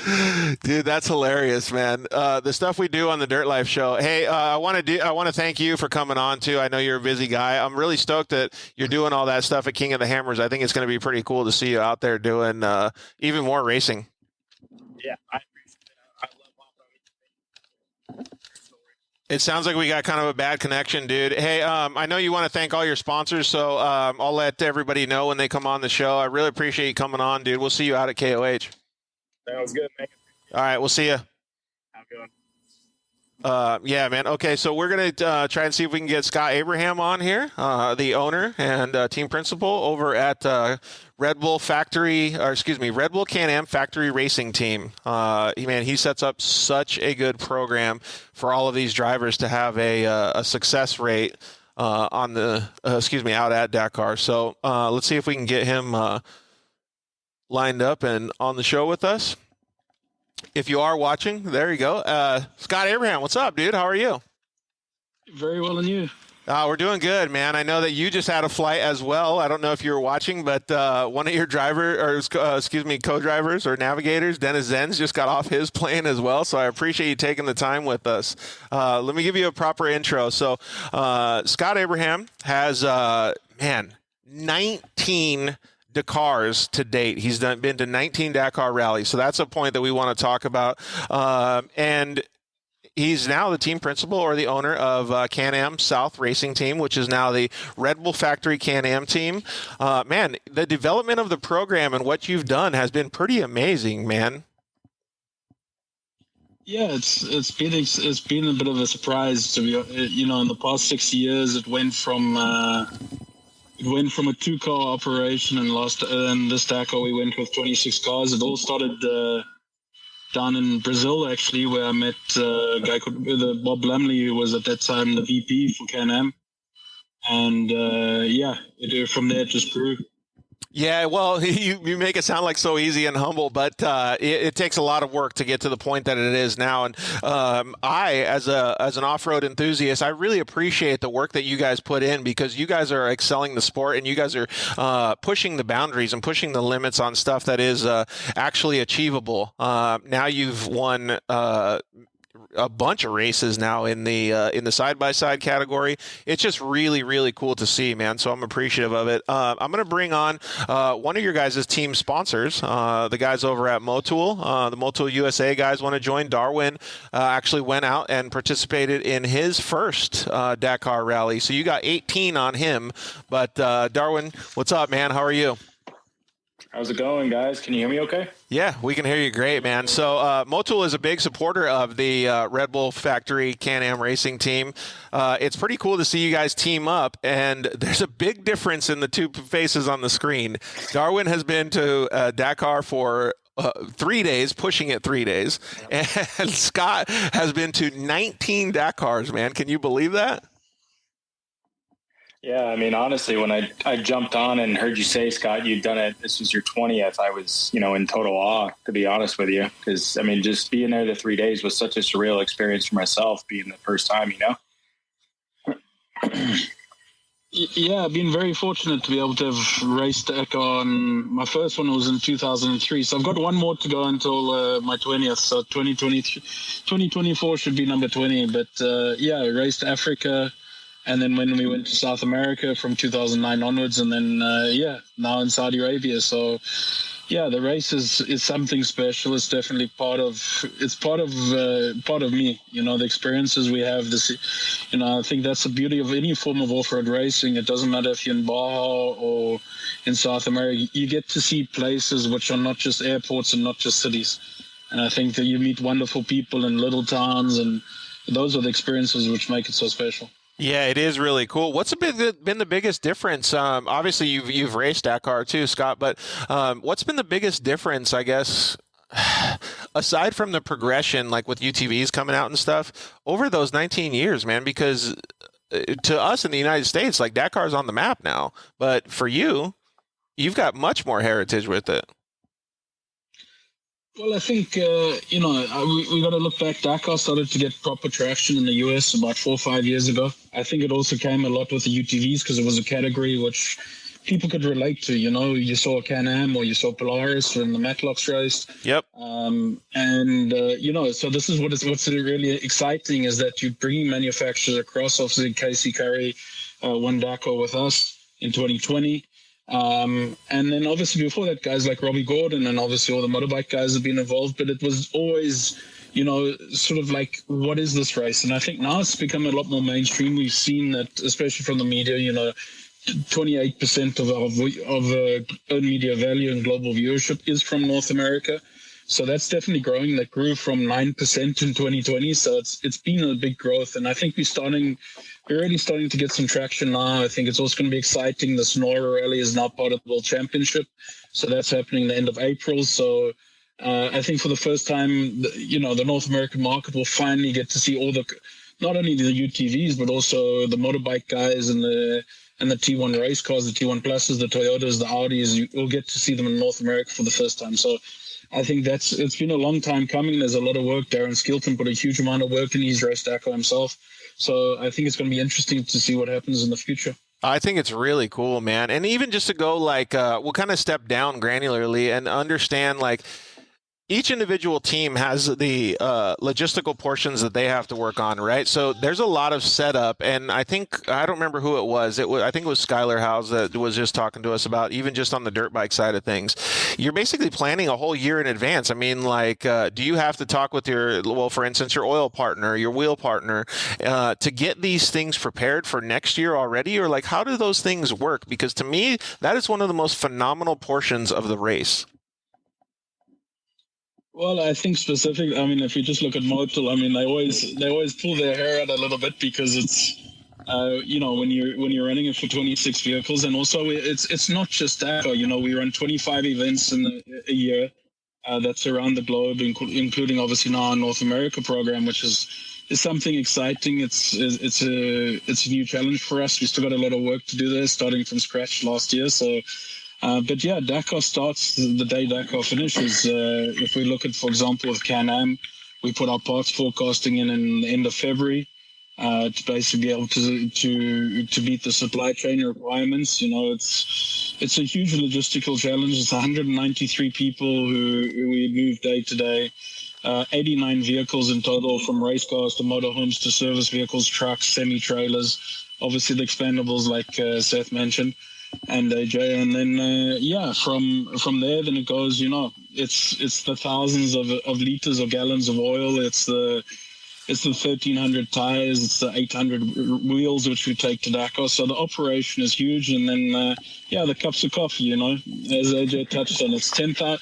We have 10,800 Nespresso capsules which we take to Dakar, and that's all going to be done beforehand because whatever you've got with you, you've got to take with. Dude, that is so wild. Darwin, are you listening to this? I mean, he's talking about thousands and thousands of, tires and wheel, all of these different things. Can you imagine just like he said, the cups of coffee, the amount of chicken and corn? Good God, dude, this is insanely cool.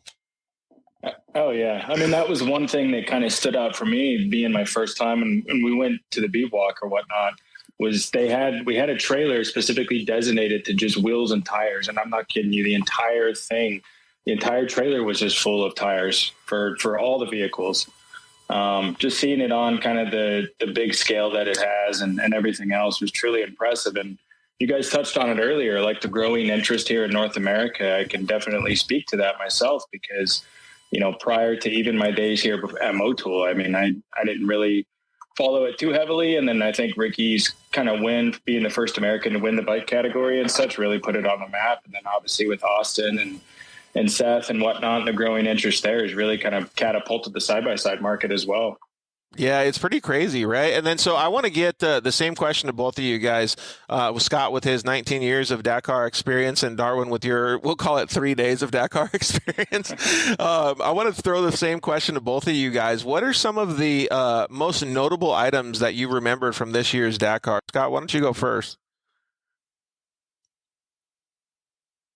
Yeah, I think it's, there's a few of them. If I look specifically at within our team, Christina and Chileko stuck in the river. That was, we touched on that in the flash flood, that it was extreme. And then obviously, heartbreak for Rockus 30 kilometers from the finish. I think those are the things which it makes you want to go back and do it again, but it's also hard at the time that it happens. But it's also, for me, the goal is always to bring everybody in the team home safely. And I think we can't forget that as a team owner, I have an obligation to my team who fight day and night in the toughest conditions we've seen in Saudi Arabia, for sure.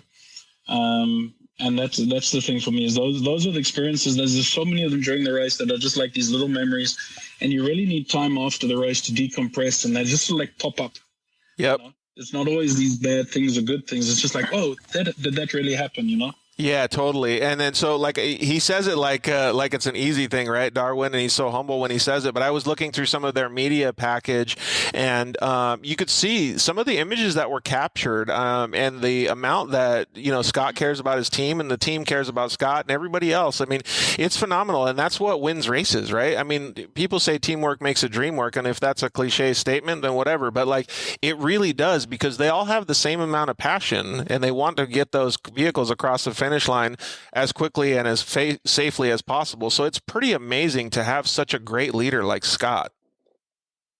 Yeah, and honestly, I don't think you'd have as many people finish if it wasn't such a cohesive kind of group as a team. Everyone's helping everybody. I recall on that, I think it was stage 4 or 5. Correct me if I'm wrong, Scott, but the highly popularized river that almost wiped out a few competitors, and seeing the trash trucks come and stop and pull the guys out and everything. It was a collective group effort to make sure everyone was, most importantly.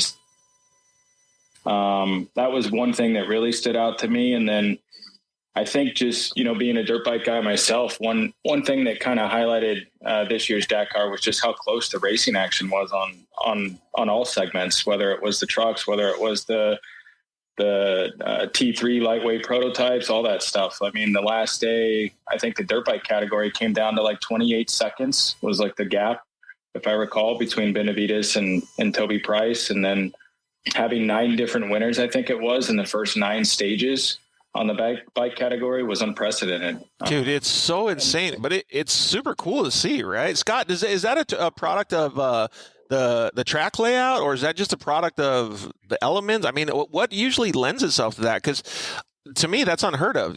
Just a few seconds at the last stage. It's wild. Yeah, I think specifically on the UTV side is that it's over the past years, it's not uncommon, because there's 2 different categories. It's called T3, which is call it prototype vehicles, where the OT3s, where we run against Yamaha. And then you have the T4, which is more like a showroom modified production, is what the title of the category is. But that's running all original drivetrain, axles, diffs, uprights. So those are all OEM parts, and then it's very, very evenly matched, because the regulations don't allow. There's not really a way for big money to come in and dominate. Obviously, as a team, it's about having that depth behind it, having the infrastructure, having the parts, and it's all those little pieces of the puzzle that come together. And then you've got to have the drivers, and you can't forget the co-drivers. I think this is a huge thing on Dakar, is that you can be the fastest driver in the world, but if you miss one waypoint, it can be 15 minutes to 2 hours. So you can drive the wheels of the car and win the stage by 3 minutes, but you can get lost for a huge amount of time. So it's really about the team. How do you package? How do you put those packages together to get the engineers and the drivers and everybody together? Because that's got to be a pretty good amount of work to be able to find all those top level guys. I think it starts, we're very fortunate to Can-Am delivers us a really, really good UTV off the production line, and then together with the team at BRP Racing, and then also our engineers who have been with us for a long time, and also looking for new and young talent. I think that's really, really important. We're all getting older every day, but there's also still a lot of young, and I call them kids. They might get upset with me, but there's a lot of young kids that are looking for a foot up and getting into the sport. And I look back at my days, I raced in South Africa, and then it was the case, well, it was time to make the decision. Was I going to try and be a race car driver, or would I go and look and try have a job? And then I was very fortunate to get a job with, at that stage, X-Ray were with BMW, were then with Mini, and now they still run the Mini program. They've taken over Yamaha. And I got a chance, 20 years ago, someone took a chance on me, and I went from South Africa to Germany, and 20 years later, I'm sitting here talking about Dakar, It's so cool to hear, man. I would like to see if we can dig deeper into your story. Maybe one of these days we'll set up when you have a little bit more time, not at KOH and stuff, to do a little bit of background on you, Scott. I think it would be cool to sit down and just talk about old racing memories and stuff like that. But, hearing him talk about all that stuff, Darwin, I kind of want to know, I don't know if you do, but like what the difference is between those first Dakars compared to what it is now. And the reason I want to do it is because it's kind of a 2-part question, like he said, with the kids. because I have people walk up to me all the time now, 10 years old, 15 years old, and they know what Dakar is. Back 10 years ago, nobody even knew what it was in the United States. So now these kids are looking up to guys like Seth Quintero, who in their mind is a veteran. And so, like, it's a completely different world, right? Because now you have all of these kids getting funneled in, but it was massively different back then.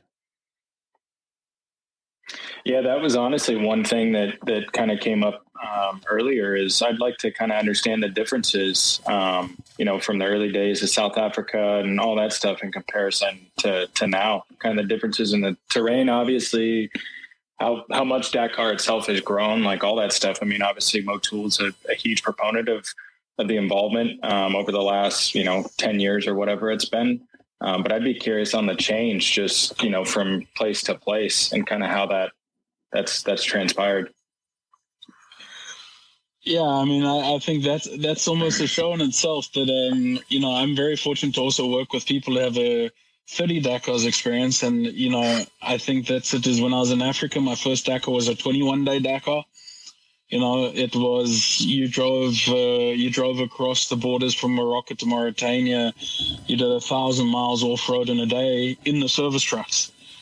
So this was really like, it was a completely different world, and a shower was a luxury. And if you did get it, it was most of the time a bucket of cold water, So I think a lot has changed. And then obviously going to South America was Argentina, the first Dakar, 3 million people in the streets of Buenos Aires driving 700 kilometers and just people parked on the side of the road having barbecues and just happy to see you. So that was a phenomenal experience. And, we went and we also raced in Peru at the highest, at the highest city in the world. So, 15,000 feet was rest day. So, the experiences are vast. And then you're going to a country like Saudi Arabia, which for many years was closed to the world. And now you come back and you're allowed to go and experience. And, in the past 3 years, which we've been racing there, we're actually racing again this weekend in Saudi. It's definitely an amazing country in terms of how things are changing. You see it year to year change. So it is constantly changing. Obviously, technology's changed to go with it. So, yeah. Yeah, speaking of that technology portion, we had actually a couple comments come in. One of the comments that came in was, let me see here who it was from, Nasser Al-Jamhan, I think. I don't know how to pronounce it. But anyways, what about competitors like Polaris and Yamaha? You said that Yamaha was actually quite a bit of competition this year. Yeah, for sure, and we're really happy to have it. So Yamaha's come with an official program. It's actually run by X-Raid, who are also the team behind, they also part of the Q Motorsport team, which run the Audi program. So, it's been a while coming. Obviously, previously the Red Bull guys were running the OT3, which was a full prototype. They finished third this year as well. So we're seeing a lot of competition. Also, Mitch Guthrie was in a new prototype vehicle this year. So. Yeah, there is challenge, and we're really happy to say that Polaris is coming next year to race us in T4. So I think we'll probably see a lot more American drivers. We've heard a lot of stories and rumors about what's possibly going over here, which they would like to extend maybe by 2024, 25. And I think it showcases that there's value there, and that value is driven by huge marketing returns, huge media. You touched on it a little bit with AJ. Yep. But it's you got to put it in the league of the Daytona 500, the Indy 500, but it's even bigger than that. You've got 14 back-to-back days of the global sports world. It's the first big event of the year, and they're glued to it.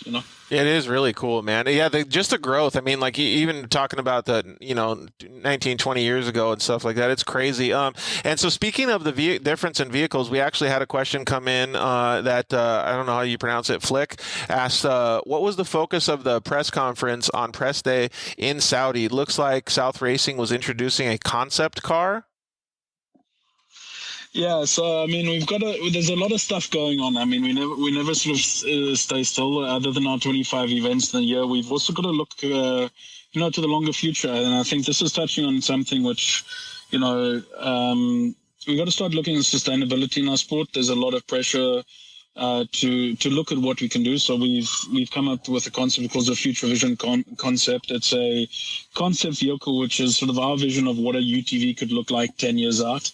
It's going to come to life a lot earlier than that. We're obviously working with our existing partners to really focus on that, and also with Motul, they've also had to change the way their brand looks at things, and they are developing new products, battery cooling fluids, and it's also very important to follow that. And the same with like Sparko, they've come up with a whole new series of lower emission suits, and this is not just greenwashing. This is actually something which we're trying to put in, something which is tangible. And at the same time, BRP as a brand are looking by 2030 to reduce the manufacturing carbon footprint. They'll have electric or alternative fueled vehicles in the product range. It's not that the internal combustion engine is going to go anywhere soon, but at the same time, we're also looking at e-fuels and sustainable fuels. So those are fuels where we reduce emissions by.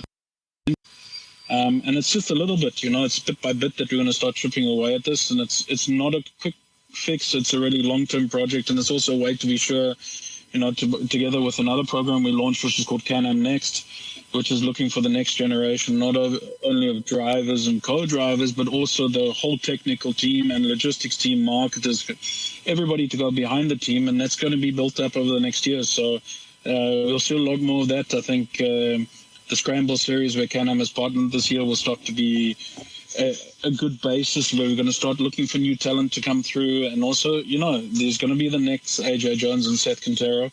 They're just maybe 14 or 15 years old at the moment. Dude, yeah, and it's so cool to hear that, because that's just not growth of an industry, it's growth of human beings. It's all kinds of cool stuff. But like Darwin, what he's talking about, racing breeds innovation, right? I mean, it's super cool.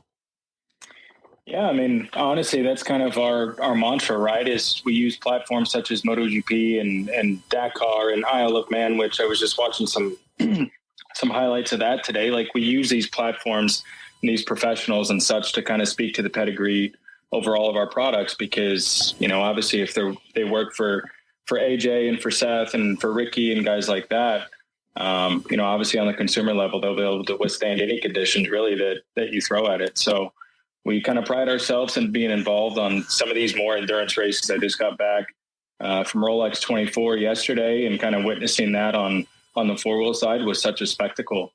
So we're really kind of leveraging our involvement on those levels really kind of speaks to just the overall improvements of our products. Yeah, well, and it benefits everybody too, because the stuff that happened at Rolex is going to benefit the Dakar team and vice versa. It's so cool to see, man. I love that motorsports just works all together. So Darwin, this was your first Dakar. What did you think? What was the one of the biggest takeaways that you had? Was it the camels, traffic? What was it? Man, I've told honestly so many stories with people in the office and friends and family and so on and so forth. I'd like to think I've lived a pretty adventurous life. I mean, going to Isle of Man last year with Motul was a highlight, obviously, and witnessing that firsthand. But going to Dakar was just a completely unorthodox experience in so many ways. Just all the different stories that I was able to kind of come across, the people I met, obviously on the racing element, and Motul having such a huge presence on that level, it was unbelievable. We talked about it earlier with the involvement and kind of how everyone is just passionate, beyond passionate, and comes together to kind of make sure, most importantly, everyone's safe and finishes, but also just kind of pushing the boundaries, and that competitiveness kind of takes over. So, well, I think the main thing that you touched on right there is the passion, right? Scott has an insane amount of passion. It's clear because he's been doing this for such a good portion of his life. Scott, when you see the success that your team has had, what can you equate that to? Because that's it's teamwork, but it's led by a great leader too, right? And when you see all of those things, you have to be like a proud father. Yeah, for sure. You definitely are proud. I mean, I'm as a person, I'm not someone who's going to jump up and down and do backflips. It's more a case, okay, we've won this, and I'm already analyzing what we could do better. But it goes down to the team. It's to the talented men and women who've got my back basically, and you've got to have their back too. And I think this is what it's about. They will get in there and they'll fight with you, no matter what Dakar throws at them or other events. And I mean, we've got to when I say we've got a dedicated, when you've got 193 people, you've got 4 guys who are just doing tires. Those guys probably have the heaviest job on Dakar. Then you've got the 5 people who cook for everybody. Then you've got 7 logistics people. You've got people who just manage the relationship with the ASO.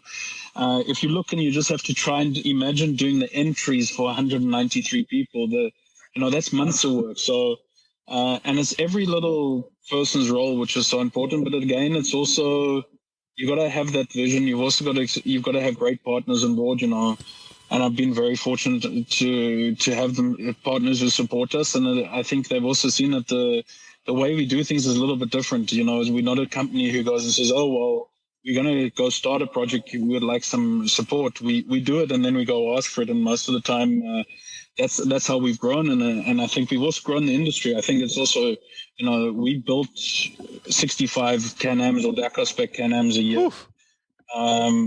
So since we started the program, we built 175 vehicles, and I think this year we're on target to do that. And I think that's also grown the sport in Europe. It's also grown it internationally.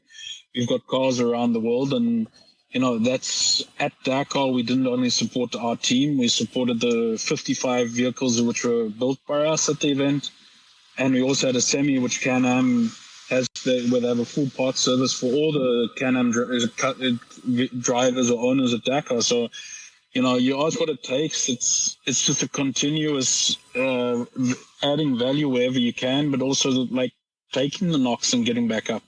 And I think that's the most important thing, is that we had curveballs thrown at us at Dakar. We had to come back. We had to fight, and then we were very fortunate to have won our 6th consecutive Dakar with Can-Am.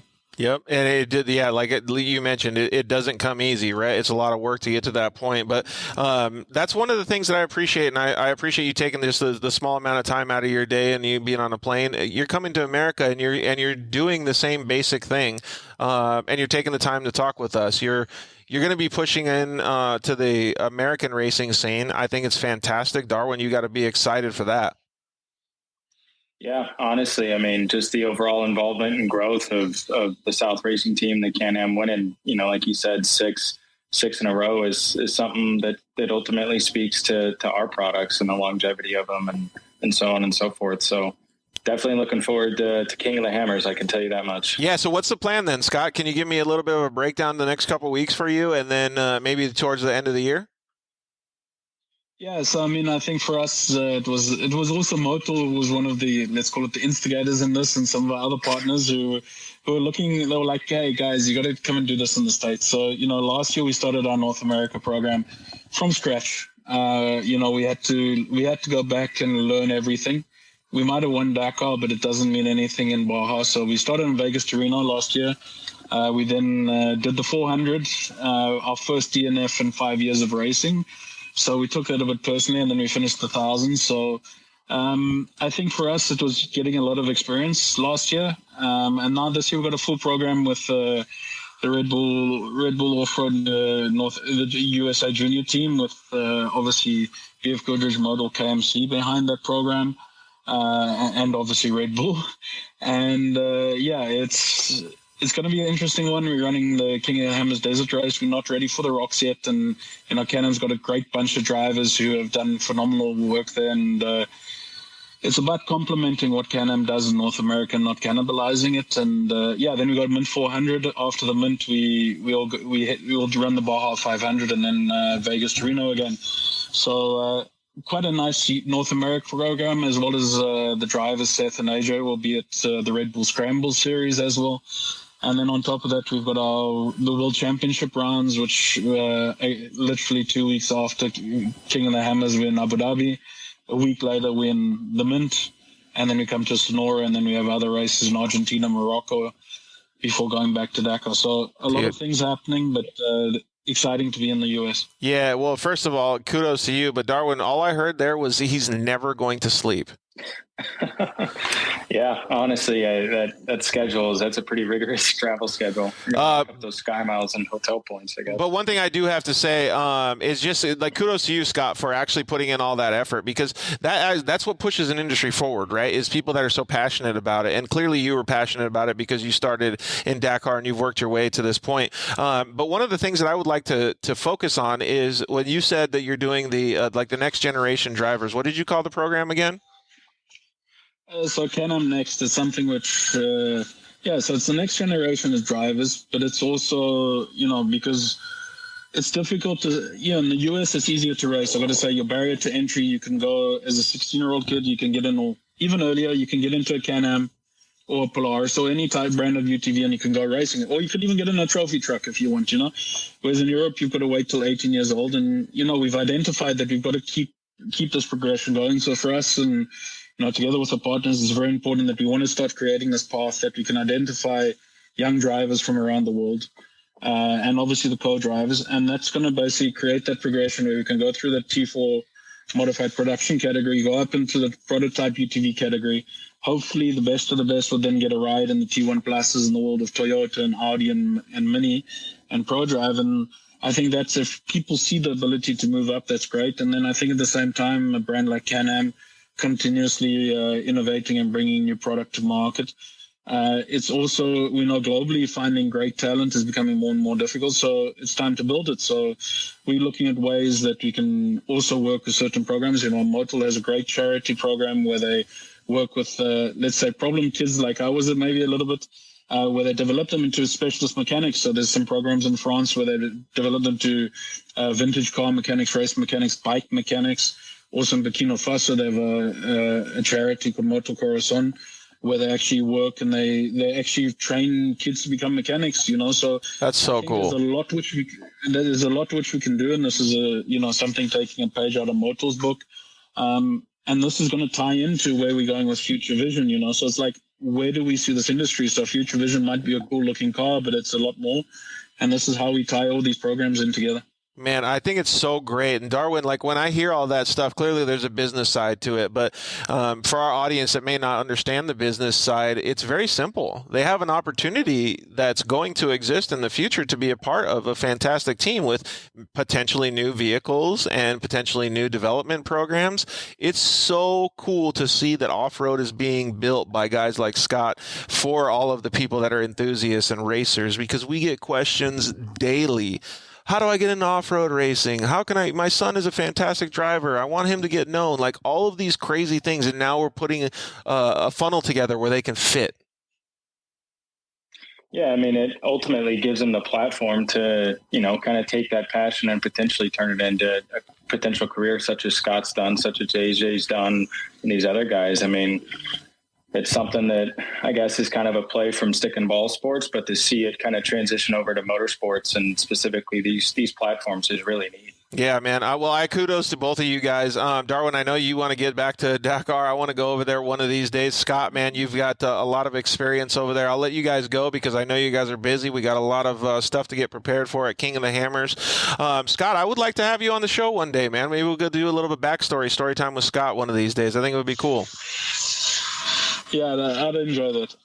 Yeah, it would be pretty sweet, man. Well, first and foremost, good luck in all the future endeavors. And we'll see. I don't know, Darwin, if you're going to KOH, but I know, Scott, I'll see you out there. And Darwin, I'll see you soon. Yeah. Thank you. Thank you again. Yeah, thank you. Scott, before you hang up, if you'd like to thank anybody, you're more than welcome to now.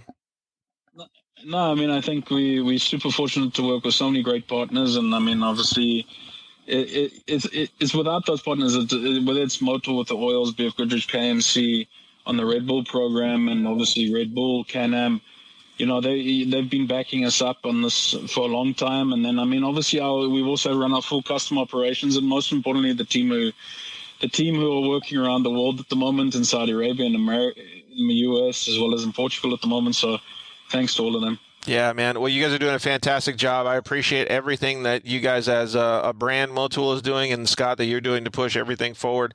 I get really excited about off-road when I have these conversations. So thank you guys very much, and we'll see you at the races. Awesome. Thanks, guys. Thank you. Man, so it's just so cool to me. I love having conversations like this. I know that we talked a little bit deep about some of the business stuff. Scott is on the forefront of that, and I appreciate all the stuff that he is doing. It just means the world to me as an off-road enthusiast to see that these things are progressing and they're moving our industry forward. So we really appreciate all of our sponsors as well. The guys over at KMC Wheels, thank you, Ryan Gaitis, for being a part of the show tonight. Thanks to Darwin from Motul, everybody over there. Thanks to Chris and everybody at Maxxis Tires. We're going to see him for the Maxxis Jeremy McGrath or the King Ride with the King Day at KOH on Saturday. So if you guys are interested in that, shoot us a DM, see if we can get you guys on board with that ride. Thanks to guys over at Shock Therapy. Thanks to JL Audio, Evolution Power Sports, Zollinger Racing Products, Vision Canopies, and Cryo Heat. But most of all, thank you to you guys for being a part of the show. We really appreciate everything. Like I mentioned on every show, please keep sharing. Let us know what you guys want to hear. Hit us up. We can't be more thankful that you guys are part of the show and just helping it grow, man. It's so cool. So thank you guys very much. We'll see you guys at KOH. Good night. Thanks for listening to the Dirt Life Show. See you next week.